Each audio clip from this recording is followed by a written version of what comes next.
Ошпайке менен Айгүлеженин даражасы кут болсун, мындан дагы зобололору бийиктей берсин. Ал эми мендер болсо жагымды чыгарма, сиз мага ушунчалык жагасыздар. Келиңиздер, жактырган мырзаңызды, жактырган айымыңызды ортого жегитинде чакырыңыз.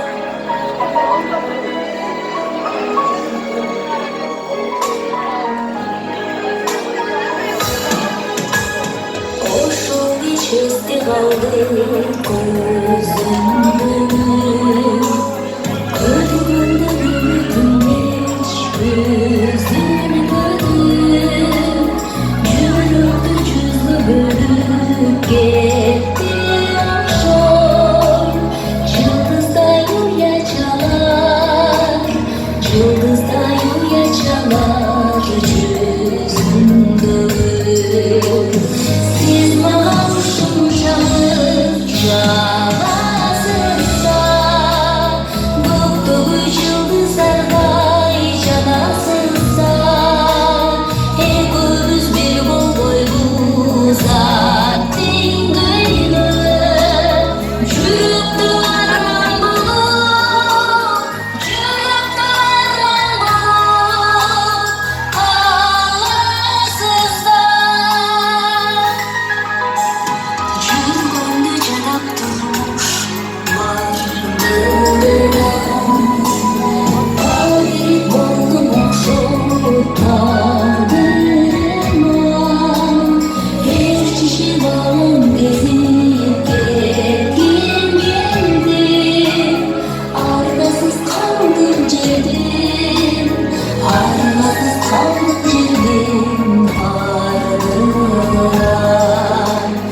Gözümün